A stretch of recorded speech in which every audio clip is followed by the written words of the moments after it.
Good morning, Ruth. Good morning, Pastor Jim. How are you? Good. I'm proud of myself. I got on before you did today. Awesome. Hey, I'm going to invite some people to join the Zoom on April 7th. Is that okay? Yes, definitely. Definitely.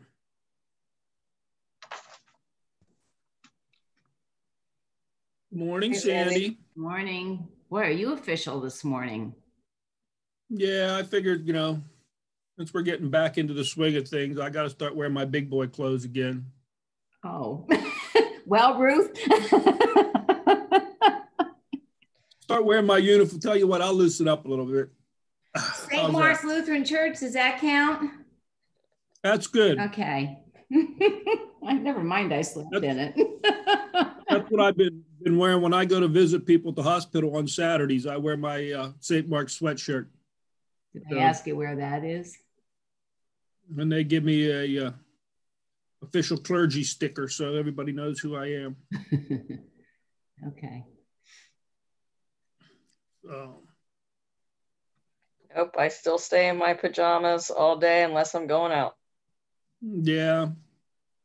Well, you can only see me from here up. So.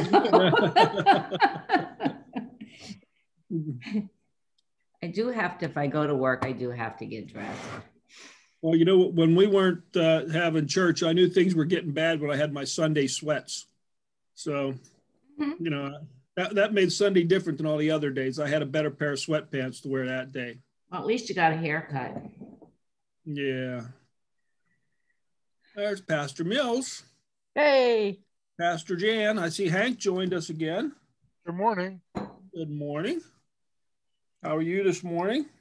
I'm doing fine. All you? I'm well. Good. Lovely day. I just got done reading the Easter story to the nursery school. Aw. So they actually paid pretty close attention to it. So Pam has, I don't know if you've been to the Bunny Breakfast and see the big Easter story book that Pam has. It's a big poster-sized book. And I read to the kids out of that. So, and I think one of the girls remembered that she had seen that before at the Bunny Breakfast, she said. Ah. Yeah. But I wonder because, I wanted to tell them that, Easter is all about Jesus rising from the dead. And I said, well, it's kind of like Christmas. What's Christmas really all about? Presents, Santa Claus. So finally, Kenny spoke up and said, that's when baby Jesus was born. So, yeah, somebody's getting it. Yeah. Brooks was surprisingly quiet today. I don't know what's up with him. Do you ever know what's up with him? Well, not really. And I think his brother's going to be worse. If you are friends with Sarah on Facebook or want to look up, she posted a little video. She said she was teaching online and she was on the computer doing something and the boys were being really quiet. And she thought, they're being so good. And she went in the living room and, they have carpet in their family room. And there's a big pile of dirt on the floor. And she says, Teddy, how'd that dirt get on the floor? He goes, me put it on the floor. And Sarah says, why did you put it on the floor? Me jump in it. He says, was that a good choice or a bad choice? He goes, bad. Here he actually went outside and got scoops of dirt and something and brought him in and dumped them on the carpet so he could jump in them. He has that real cute way of confessing. So I think he figures, I'll be cute and get away with it anyhow. But, yeah. When my son was in, I think it was second grade, and he had that way of like just grinning to try to get out of trouble. And his teachers told him one day, I've got 2 boys at home. That grin's not going to work. Yeah. They learn to play that pretty quick. Yeah, they do. So, well, I see it is 10 o'clock. I think it was last time I looked at my watch. I don't know, something's going crazy. Anyhow, It's 10 o'clock. Start with some news of the congregation and some prayers then. Bill Shook is doing much better. I saw Bill yesterday. He's in good spirits. We had a nice talk. He's been getting up and walking. Well, they're getting him up and walking with him around the halls. So I wouldn't doubt that he soon will be in rehab. He seems to be doing pretty well. He hasn't eaten any solid food yet. In fact, he hasn't even had any liquid food. They've been giving him nourishment through his IV. The closest thing he's had to food was apple juice for breakfast yesterday. But other than that, he looks good. He's doing real well. And if you wanted to wave to him from the church here, he's in the third window from the left on the top floor. So as a side note, one of our phlebotomists was out on the floors early morning collecting, and I saw that she had collected him. And I said, I see you met Mr. Shook. And she said, I just love him. And I said, oh, okay. And I said, well, she said, he is just like the coolest guy. Yeah. Well, and the fact that Michelle's a nurse makes him a little more compassionate toward the staff, I think, so he behaves himself pretty well. So he's doing well. Linda Menton, who I mentioned, sings in the choir. Some of you may not know her. She's doing better. She's in rehab, but is being a little bit stubborn. She wants to do what she wants to do when she wants to do it. So, but she is in rehab. So hopefully she'll make some progress from there. So, and Terry Flegel may or may not be home. I haven't heard from his family since Sunday. And they were talking about the possibility of him coming home. And if he did, they wanted to arrange some home care to help the family out taking care of him. So I gave him Stephanie's information and told him to give her a call. So overall, I think our hospital conditions are improving. Don't know of anybody else that has any serious issues going on right now. Is there any you guys know about or would like to share? Seeing none, let's pray. Gracious God, we thank you that we're able to come together in this way. We look forward to the day when we're able to be together in person and to share not just our words and our expressions, but our feelings, and to be closer to one another back in this community that you've called together as the church. As we sit here and look out at the dreary weather, we remember too that we need the rain, we need the nourishment for the earth.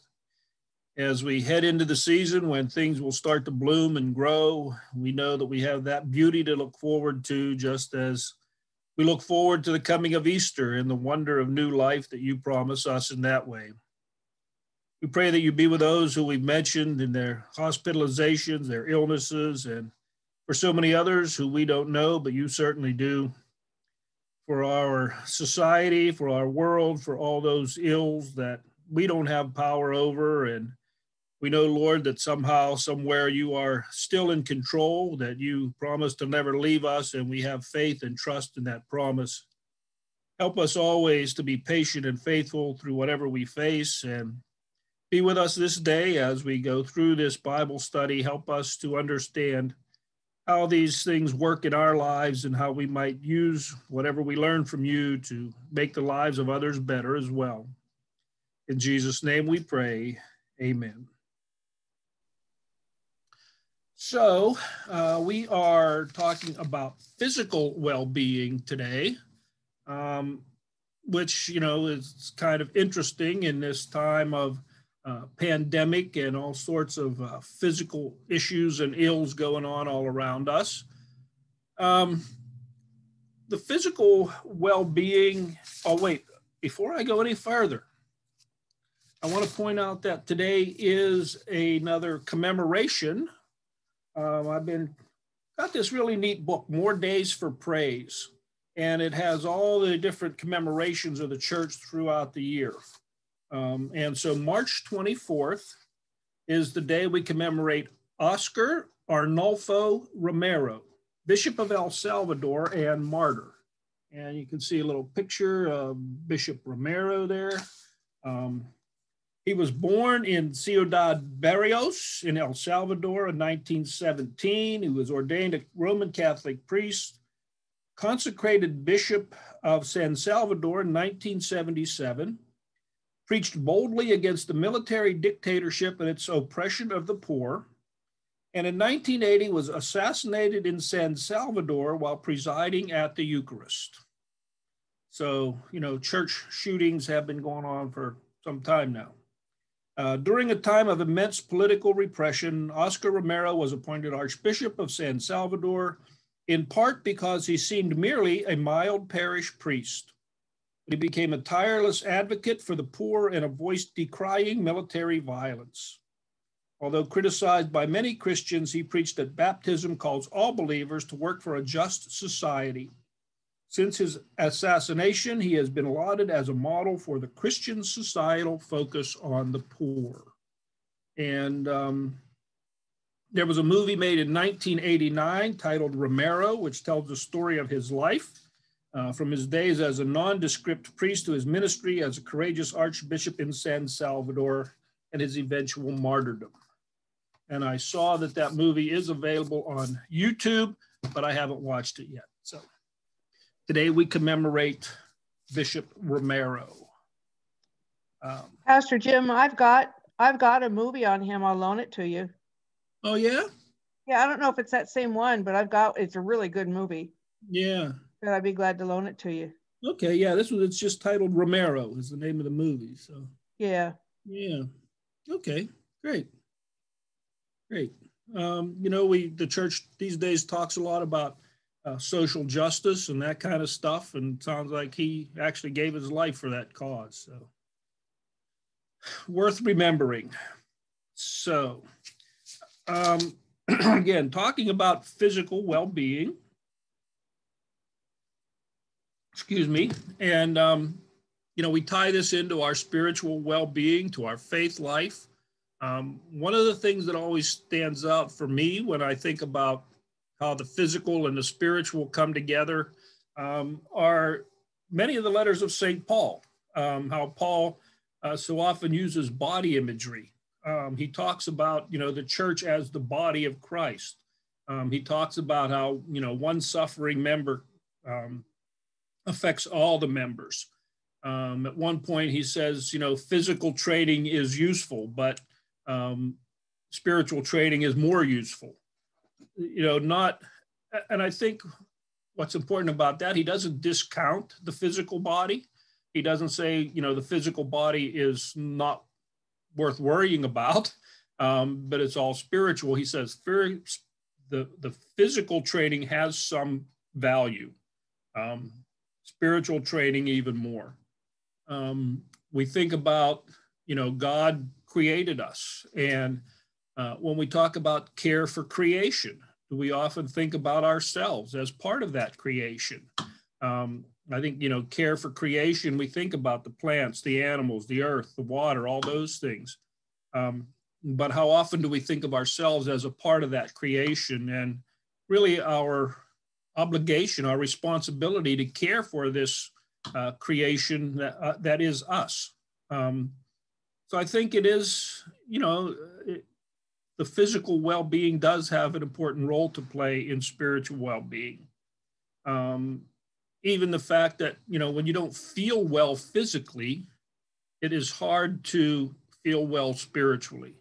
It's hard to worship. It's hard to see the good things that God gives us when we don't feel well physically. So it's important for us to take care of ourselves, not just for ourselves, but then we hear also how, you know, you can't take care of others if you don't take care of yourself. And Jan, you know, as pastors, we hear that quite often. You know, we want to care for others, we want to do for others, but then we're often reminded that, you know, if you get yourself run down and ill, you can't do others any good. So this idea of physical well-being, I think, is really important. The reading, well, let's see there. I have a couple things first. Again, in the introduction, where it says, while we were not all born perfectly healthy or able to live without injury or illness, we can live well. What does it mean to live well?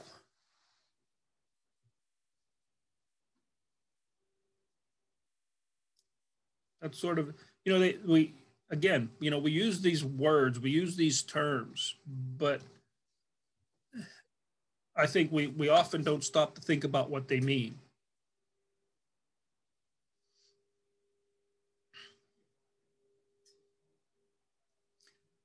Sometimes I think it's like, was it one of the Supreme Court justices in a trial about pornography? He says, I don't know how to define it, but I know it when I see it.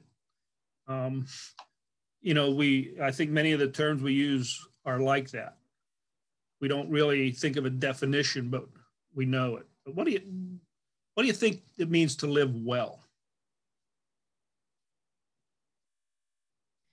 I think like what you said before is you have to remind yourself to take care of yourself, because at some point, if you're the type of person that just wants to go, go, go, go, go, and you keep going, you're going to hit exhaustion, and then you're not going to be able to help anybody. Mm-hmm. And that was probably something you found out in your work in Romania, right? I mean, it would be easy for you to just keep pushing yourself. Oh yeah, and I would know, just because, especially at the sex trafficking shelter, how difficult emotionally and mentally that was. So thankfully, I had an 1.5-hour drive back from the shelter to kind of decompress, and that was the hardest part about being away, because then you decompress, you go home to an empty apartment, and then there was nobody to unload the day on in English. It's not that I didn't have friends, but I couldn't translate all of that into Romanian.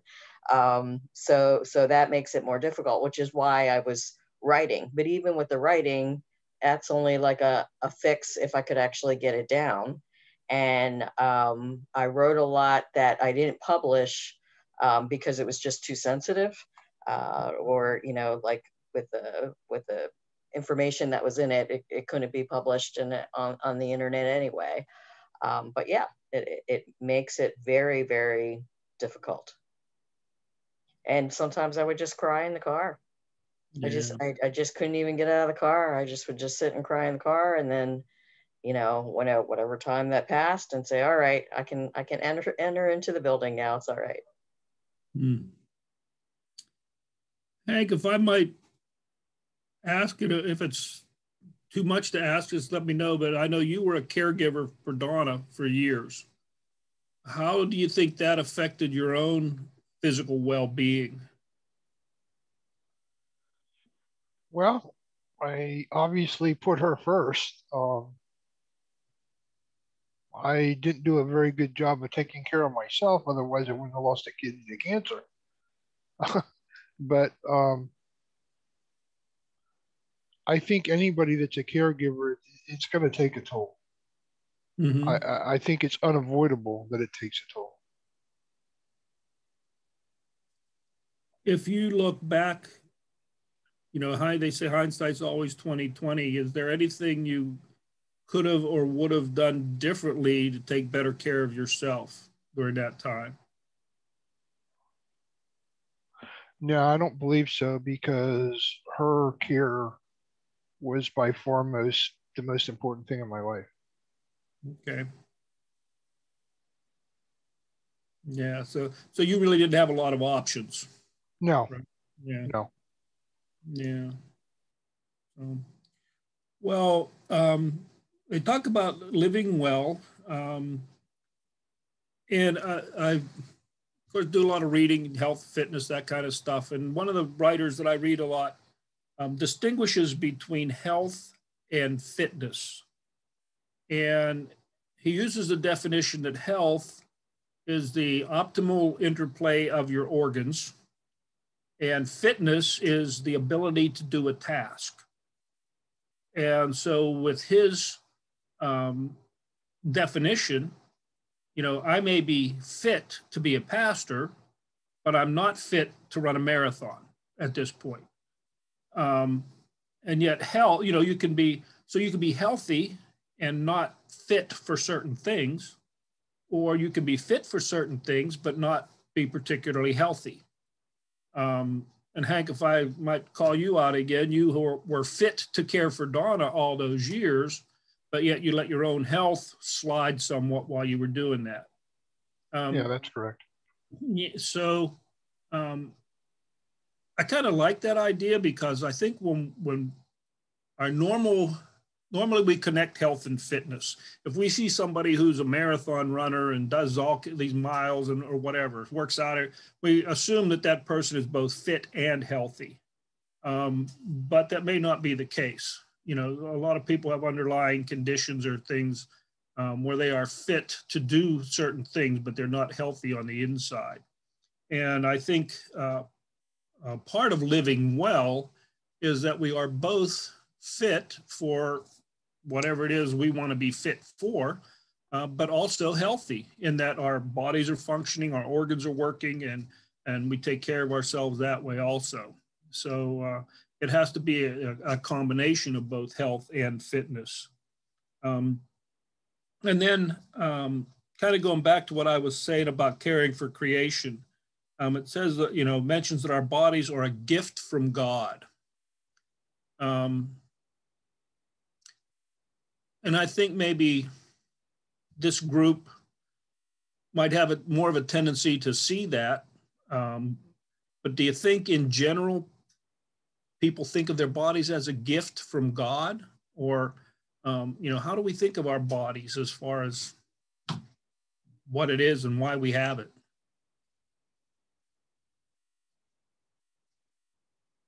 No, I think people take it for granted, especially since there are so many things that are available to us here that people gorge on, I guess.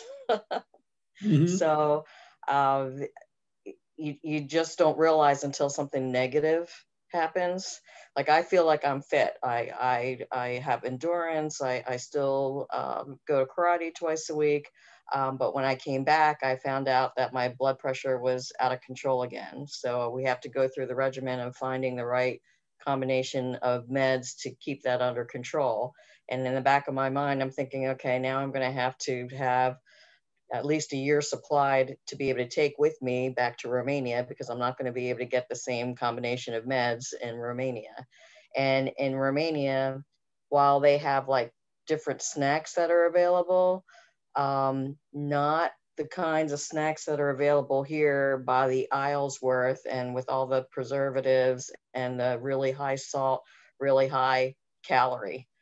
So I can see why America is like considered more of an obese nation as opposed to like Romania, which is not considered that. But the folks here don't think of it that way. They think of it as, you know, we go out to restaurants, we have a good time, we gorge. And, you know, we do it once a week, 3 times a week, whatever, but it's a habitual, it happens all the time. But then we don't do anything to counterbalance that. Mm-hmm. Well, I think too, kind of along the same line, is especially people that suffer some kind of a body dysmorphic condition where they look at themselves and think, I am disgusting. And I'm going to do everything I can to alter what is already there. And in doing so, they do great harm to their physical well-being, to their mental well-being, and to their general overall health.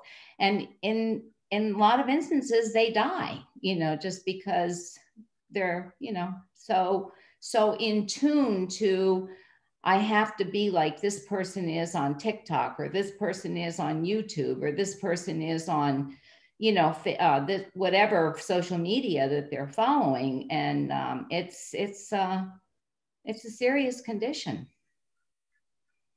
Mm-hmm. I was just started to read a book, and I probably won't finish it. I get samples of books on Kindle because I don't want to pay for the whole book. But this woman wrote a book called Why French Women Don't Get Fat. And it says, well, you know, it applies to men just as much as women, but she writes a story of being a teenager, and she was an exchange student from France to a town, I think in Connecticut, you know, a pretty affluent town where she was in Connecticut. And during the time she was here, she gained like 15 to 20 pounds. And when she went back home, the first thing her dad said to her when he met her at the airport was, "You look like a sack of potatoes." And, you know, but she said just kind of what Ruth was saying, that she realized the problem isn't so much what we eat as the way we eat. You know, she said, like the French, which, you know, I got to just take somebody's word for this, I don't know, but, you know, they will sit down to a good meal, not an overabundant meal, but a good meal, good food, good taste, and then they're done eating until the next meal. And, you know, they enjoy their food, but they don't overdo it. And then they don't constantly snack like we do. She said that was one of the things she realized how she gained weight here was, you know, she would walk from the home she was staying at to school or whatever. And along the way, there were like little shops and stores, and she'd stop and get some brownies, and she'd stop. And, you know, it was just constant snacking all the time. And then also, you know, when Sarah was doing the mission trips to Haiti, every year they would send one of the students from their school, high school student, over here to spend the summer. And Sarah would be one of the hosts for them. And, you know, she wanted to show them around and show them what life was like in America. And she said one of the first experiences she had, she took two of them to the supermarket. You know, and they walked in the supermarket, and they're in this little town of Wanamith, Haiti, you know, where you go to the downtown market and where there's no refrigeration and everything, and they're selling meat with flies on it and stuff. And he walked in the supermarket and looked around, and this kid says, "Wow, there's so much food here. You know, it's so easy." Sarah says, "Yeah, you know," and he looks at her and says, "Is that why people here are so fat?" You know, and there he'd only been in the country for a little while, but he knows. He says, "That's why people here are so fat." And I think it is. It's because it's easy for us to do that. Which, you know, you hear a lot of these days about mindfulness, you know, mindful eating.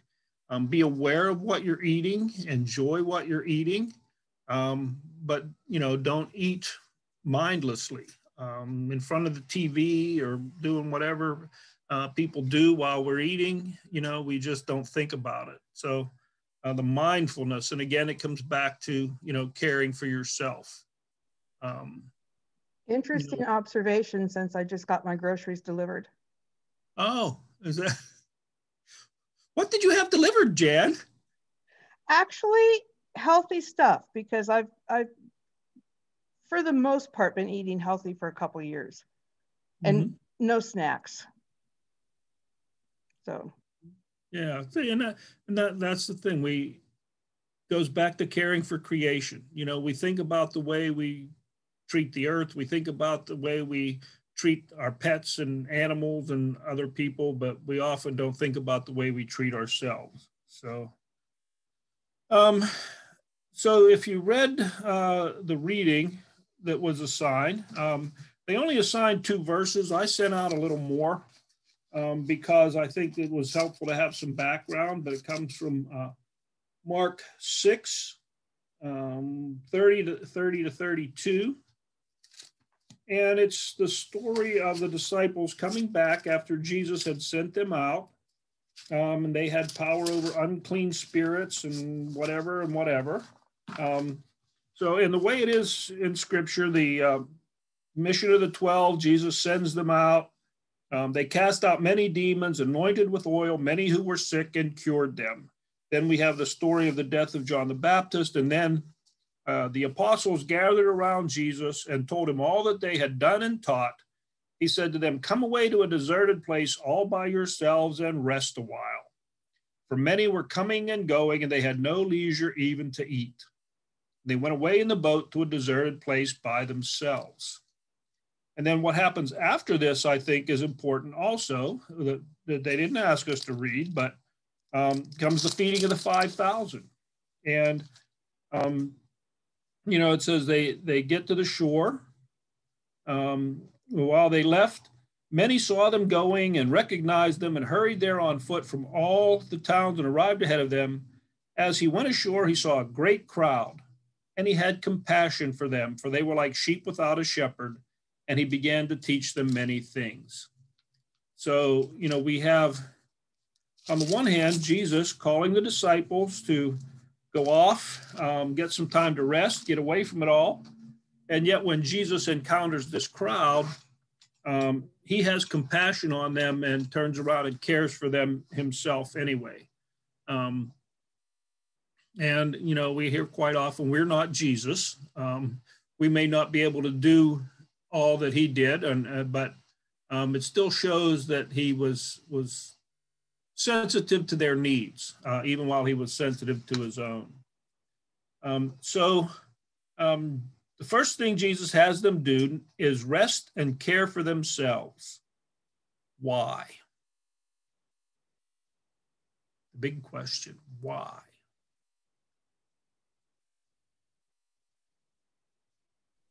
Because they can't focus if they're hungry. Okay. I know when my kids were small, and if they got sick and I was on the phone with my mom was always, what have you eaten today? Have you rested? You know, she would really enforce that, take care of yourself so you can take care of them. Mm-hmm. It's like putting on your own oxygen mask before you help your husband. Right, that's a good illustration. Yeah. So it says, can you think of other times when Jesus and his disciples were overwhelmed by the needs of others? And when I looked at that, I thought, well, I'll just take a look back through Mark's gospel. And pretty much all the way through Mark's gospel, Jesus is followed by large crowds. Every time he heals someone, every time he casts out a demon, word gets out and these large crowds follow him. And so again, all through Mark's gospel, Jesus is pretty much overwhelmed by crowds. Right in the very first chapter, at verse 32, that evening at sunset, they brought to him all who were sick or possessed with demons. The whole city was gathered around the door. He cured many who were sick with various diseases, cast out many demons, and would not permit the demons to speak. In the morning, while it was still very dark, he got up and went out to a deserted place, and there he prayed. So, as we go through Mark's gospel in particular, we see a lot of those times when Jesus was overwhelmed and he went off to pray. So what does that say about our need to get off to pray, to meditate, to care for ourselves that way? It's kind of like I often say about attending worship. If it was important for Jesus, it ought to be important for us. So I saw a thing on Facebook the other day that said, when someone calls and you say, and they ask, what are you doing? And you say nothing, it doesn't mean that you're free to do things. It means that you are doing nothing. Mm-hmm. You're taking that Sabbath. Well, just sort of a joke, but yesterday Bill Shook, when I was visiting him in the hospital, he said, will you do me a favor? And I said, probably. You have to be careful. When somebody says, will you do me a favor? And you say, oh, sure. What do you need? Well, I'll drive across the country and get me something and bring it back. It could be any kind of thing. So, we have to be cognizant of how we respond to people, to let them know, that we are taking care of ourselves, but we're willing to help them also.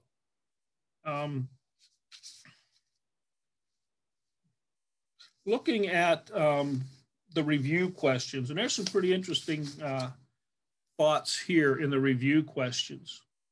How are you intentional about taking care of yourself physically?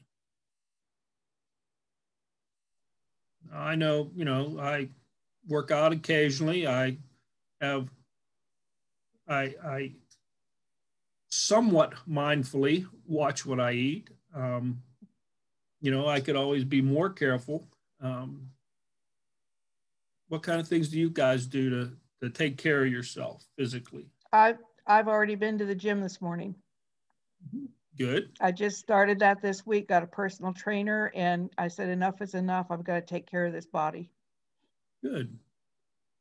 I do Pilates 3 times a week, and also in between walk a lot. Okay. Yeah, I have karate twice a week, and I intentionally drag my daughter out at least once a week for a walk. Okay. Good. I have workout equipment at home, and we walk the dog when the weather's nice. Yeah, well, my dog and I go out every day for at least a mile and a half walk, and weather really doesn't affect that. It affects me, but it does not affect him, so we go. And so when he wants to go, you go, right? That's correct. He gets his walk every day, and that's the way it is. And Good. that's also good. That's also good for me. Good. And I think the other thing we need to look at is during the pandemic, I think most of us are doing something to protect ourselves, asking family members to wear masks when they visit, or doing in-yard visits instead of in-house visits. Mm-hmm.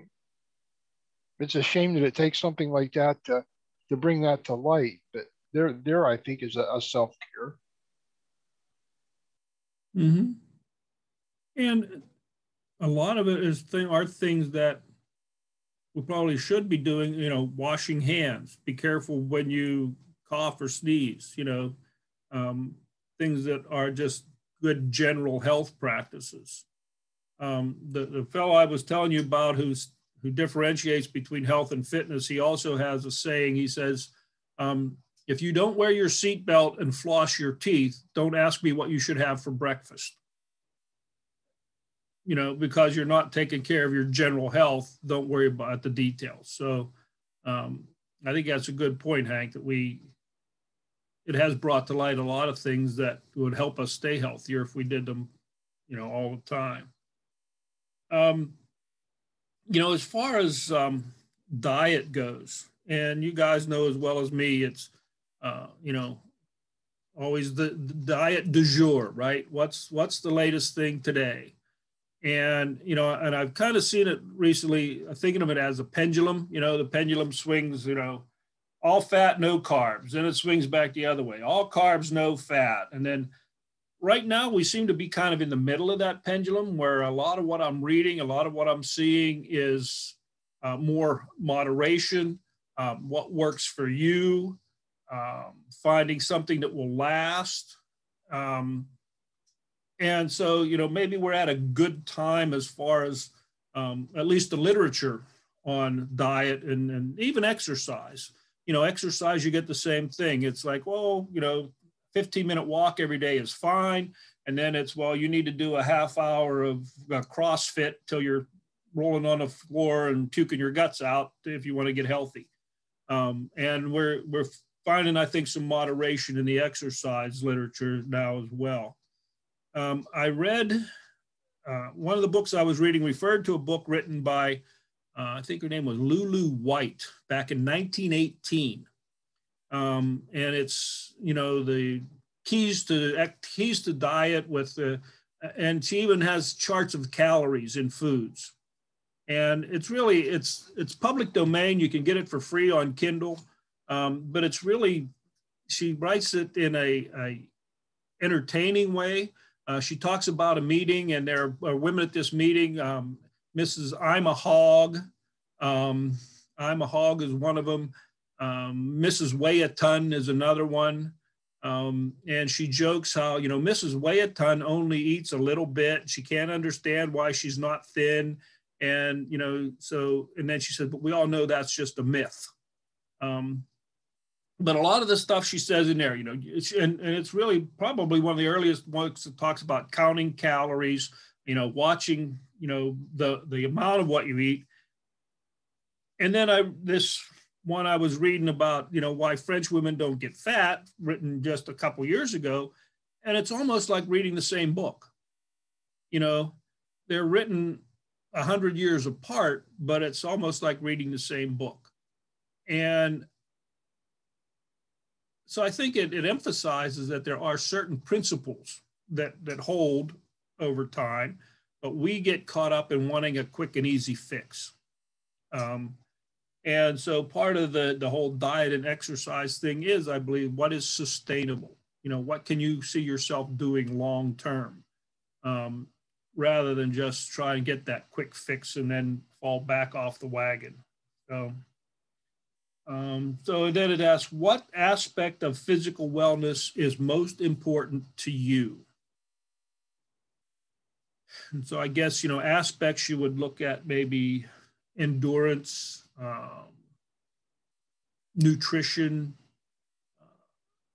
strength. You know, what kind of things are important to you as far as physical well-being?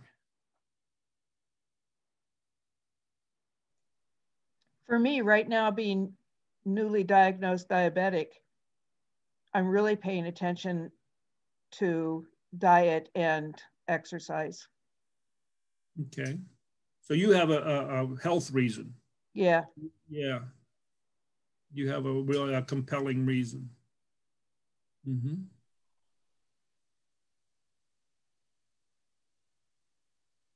For some people, might be they just want to look good. One of my big factors right now is wanting to enjoy my grandchildren and being around with them as long as I can. Hank, I saw you light up there. Well, I was just going to comment to Jan because I'm a type 2 diabetic also, have been for 20 years. And I was just on insulin. And when you start insulin, you're going to find diet becomes very important because you can gain weight overnight because the insulin opens up your cells and allows sugar to come back in. And that's something you haven't experienced over the last few years. So I actually track every bit that goes into my mouth. So I stay under a 1,500 calorie diet. So I don't blow up like a heavy weight. Mm-hmm. So it's a battle, you know. But to answer your question, Jim, to wake up every morning and being able to do what I enjoy doing, I think is what's important to me. You know, wake up, thank God for the day, and enjoy it. Mm-hmm. Good. Good. Well, it says, what aspect of wellness is your biggest struggle? And I'll say for me, it's diet. You know, it's what I eat and how much I eat. I enjoy exercise. I usually almost have always been on some kind of exercise, you know, doing something as far as exercise goes, but not always enough to offset what's going in. not putting out as much as what's going in. And so that's the struggle for me.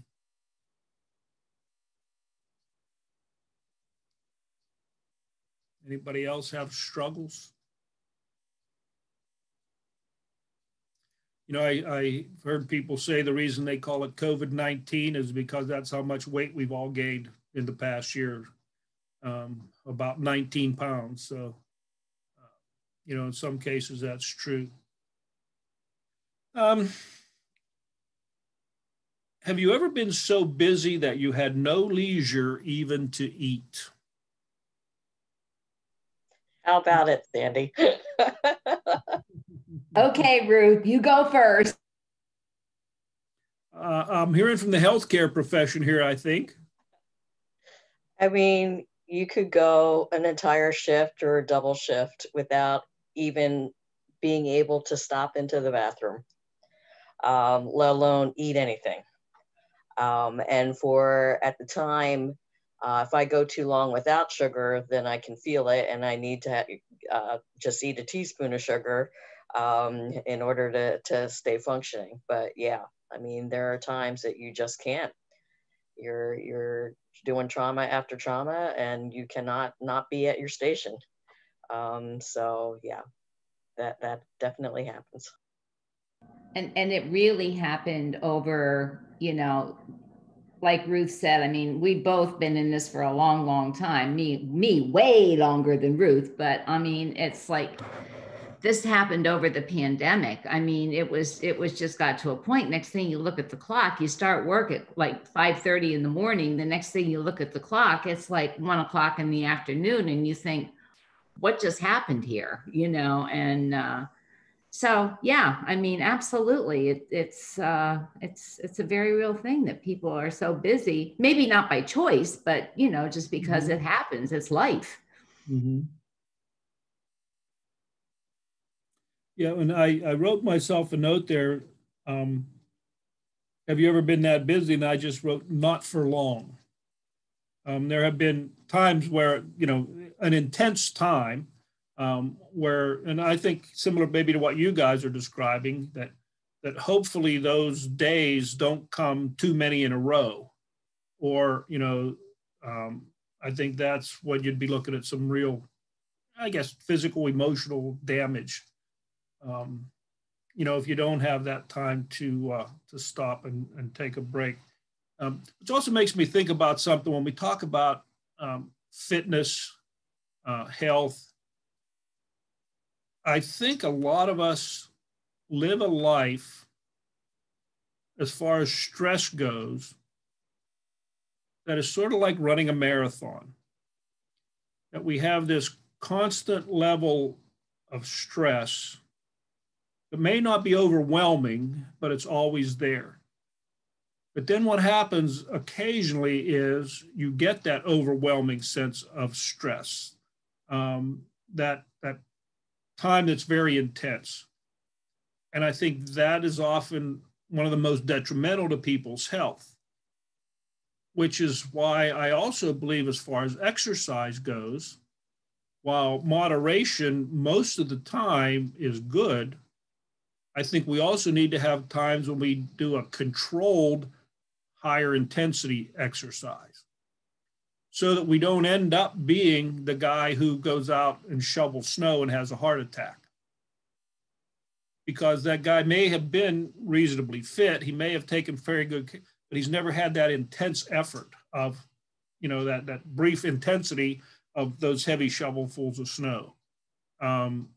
Being a hunter, I've often heard stories of, just about every hunting season, someone has a heart attack dragging a deer out of the woods. Because here's a guy who, he could go out and walk around the woods all day under normal conditions, but dragging that deer is an intense effort that he's not used to.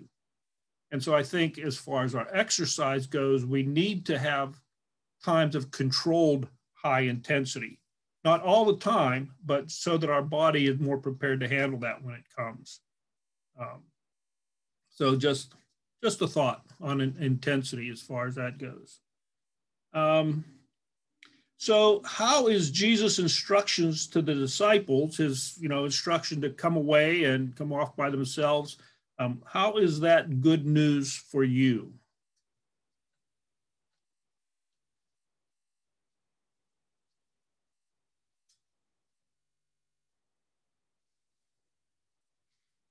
So you don't feel guilty about resting? Mm-hmm. Good. It's okay to do it. Yeah, that was what it's permission, gives you permission. When I was running a lot, I was into running, and this is, as I say, 40 years and 70 pounds ago. I did a couple marathons, and that's just when heart rate monitors were starting to become popular. They were affordable. They were becoming popular. And as I started training with that heart rate monitor, I felt good because it gave me permission to slow down. You know, otherwise, every time you go out for a run, you think, well, I should run faster or farther this time than I did last time. And when you start to train with a heart rate monitor and you look at training zones and all those sorts of things, and then you say, well, okay, once I reach this certain level, I should level off. I don't have to constantly push higher and higher. And I think it's the same thing. You know, if we have this monitor on our, maybe a stress monitor, rather than a heart rate monitor, and when that stress reaches a certain point, okay, we have permission to back off. Again, if it was important for Jesus, it's important for us. He was the Son of God, and he took time to get away and pray. And so I think it's important for us as well. And we have permission, if you want to call it scriptural permission, biblical permission, to take time and rest. But then on the other hand, we hear a lot about resting and self-care. Do you think that sometimes that's overdone?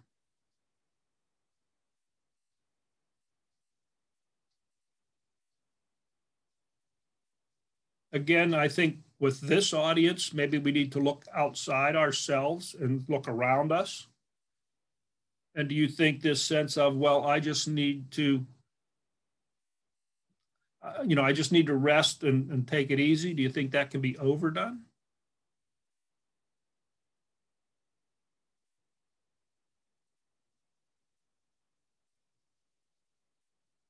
I see Jan's nodding, but she won't talk. Okay, I'll talk. I think it can. I mean, I've certainly experienced days where, I've sat on the couch and vegged out too much, and I think if we think about some of the people that we know, it might be a chronic resting. Mm-hmm. Yeah. Of course, I can't think of anybody in particular, but you can use me if you did. Go ahead. No, I said you can use me because I veg out way too much. But I'm retired. I don't really have anybody to travel with but my dog. During the pandemic, limited family visits. So I think spend a lot of time in a chair watching television because there's really not much more to do that I'm physically capable of doing. I mean, there's a lot to do. If I was physically able, I could be volunteering and doing other things. But I veg too much. Well, and as I'm thinking about the idea of overdoing it, I'm thinking about people who might use it as an excuse. And again, going back to church attendance, I say some people have reasons, some people have excuses, and there's a big difference. If you have a good reason to not be here, that's fine. If you're just making up excuses, well, you need to think about it. And I think the same can be true of this idea of resting to take care of ourselves. Because I don't feel like doing something. I'm practicing self-care. I'm practicing self-care by, watching cute kitten videos on YouTube 17 hours a day, so it can be an excuse. And, like you pointed out, Hank, there are things that you are not able to do that you would like to do, but, you're not able. It's not something that's, a possibility for you. And so it's not just saying, well, I don't want to do it, so I'll use self-care as an excuse. It's, a reason. And I think, again, we hear more and more, I think, about self-care and resting to the point where some people use it as an excuse. You read, statistics on how many hours, able-bodied people are spending watching TV. And often we don't realize, how many hours we are spending. And again, it comes back to mindfulness, I guess, that we need to be aware of how we're spending our time and what we're doing. Under the engage section in the booklet, how can you practice saying no when you are overwhelmed by the needs of others? I wrote down a couple ideas, but I find it much easier to say no electronically. Face to face, I have a hard time saying no, but an email asking me to do something or a text, it's easier to say no. Yeah. What about if you feel guilty about just a flat out no? Is there something you might do rather than to give in and say yes, but how might you handle that? I usually don't feel guilty for very long. and that's come with years. I mean, yeah. But one of my attitudes is if it's important, somebody else will do it. And if somebody else doesn't do it, it wasn't that important. So, I like that. That's often my rationalization, whether it's, that's how I rationalize. But I also thought, one thing is to say, well, maybe at another time, which as, my grandsons are learning real quick, that usually means no. But you could realistically say, maybe at another time, maybe tomorrow, maybe next week. I'm just too busy right now, but I'm willing to help. Or suggest someone else who might be available to help. Well, I can't do that right now, but, that's something so-and-so might be interested in. Or, maybe you could find somebody else. Or, if I can't do it, who might you call if I can't do it? And so that way it's not just a flat out, well, no, it's acknowledging the person who wants to have done whatever needs done, and at least in their mind, it needs to be done. So you're recognizing the importance to them, but yet you're not obligating yourself to be the one to do that. You're allowing yourself that time to step back. So I thought those might be a couple ways, that we could do that. So, and, and again, here at the church, I often, people will call the church and I'll say, well, have you called Help Ministries? Have you checked with the Salvation Army? And Jan, I'm sure you've done things like that in the past too, where, well, we're willing to help, but someone else may be more able to help. Or, there are agencies and organizations that do these things on a regular basis. And so while we may not be able to right now, or may not even, some reason we're not willing to do it right now, there are other resources to go to. So it's, Ruth, you look like you want to say something. Yeah, that doesn't work for me in the field. When they're asking for something, it's because nobody else can do it, for sure. So the best that I have come up with is to just delay it. Like you said, I can't do it today, but maybe next week. And usually, like when I get to the point where I'm like physically hitting the wall, I need prompting from my support team there to say, don't don't do it.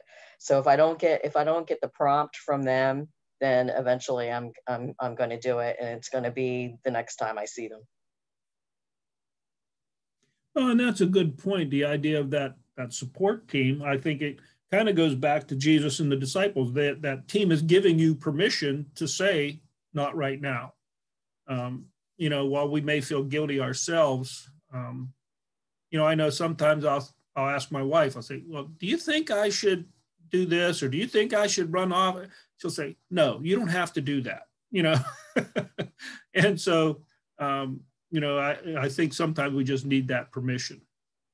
Just come to a happy medium. Like, for instance, this coming weekend, I was asked to work because they need staff very, very badly.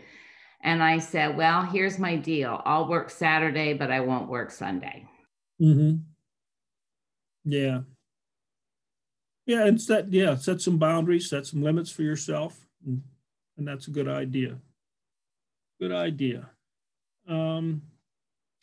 Then the next question, how might we make space to care for ourselves physically while also attending to the other aspects of wholeness, vocation, relationships, etc.? How do we make that space? How do we make that time to care for ourselves physically while still attending to the other important things of life?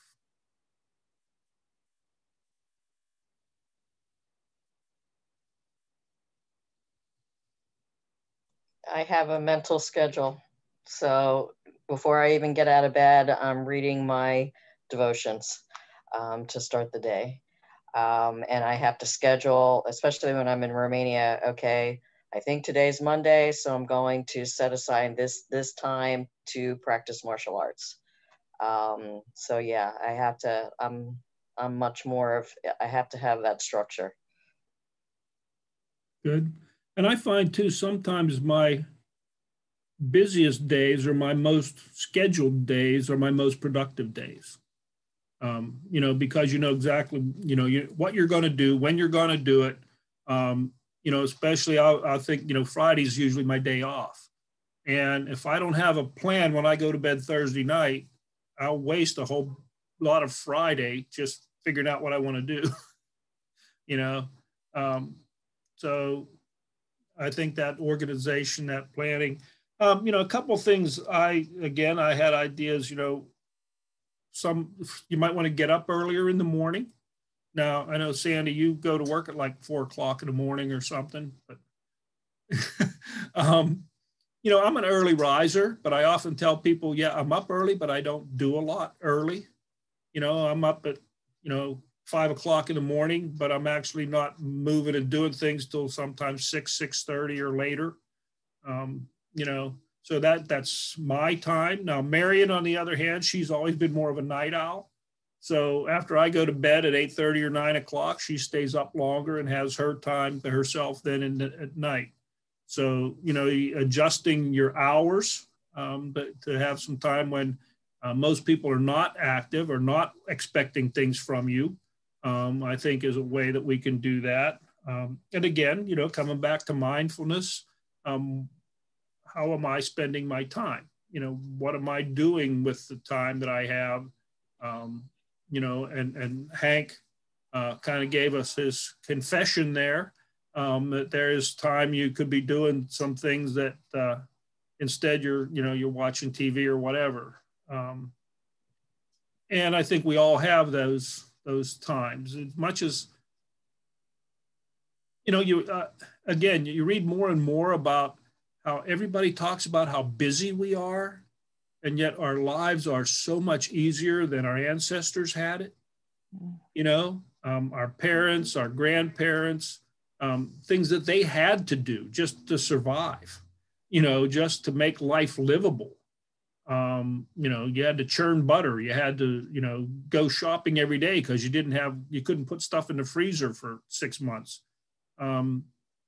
You couldn't go to Costco and, you know, stock up for a couple months at a time. And so we have more, if you want to call it free time, leisure time, that we have filled with a lot of things that may or may not be important.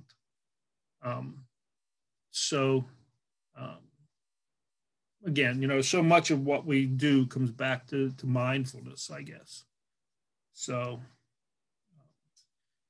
again, we have this sense of, you know, physical well-being.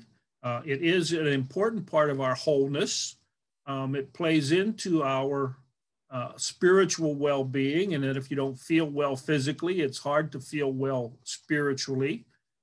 Coming from that baptismal center that we looked at in the wholeness wheel, you know, we are created by God. We are created in God's image.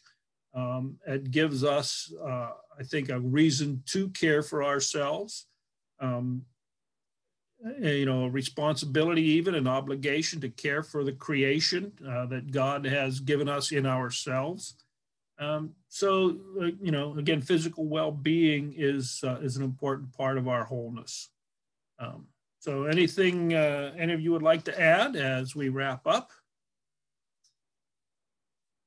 No? Well, I will close with the Lord's Prayer. Let's pray. Our Father, who art in heaven, hallowed be thy name. Thy kingdom come, thy will be done on earth as it is in heaven. Give us this day our daily bread, and forgive us our trespasses as we forgive those who trespass against us. And lead us not into temptation, but deliver us from evil. For thine is the kingdom and the power and the glory forever and ever. Amen. With that, I will say farewell. How's it go? Live long and prosper in your physical well-being. And I will see you next week or sometime in between. Peace. Have a good day, everybody. You too, Hank.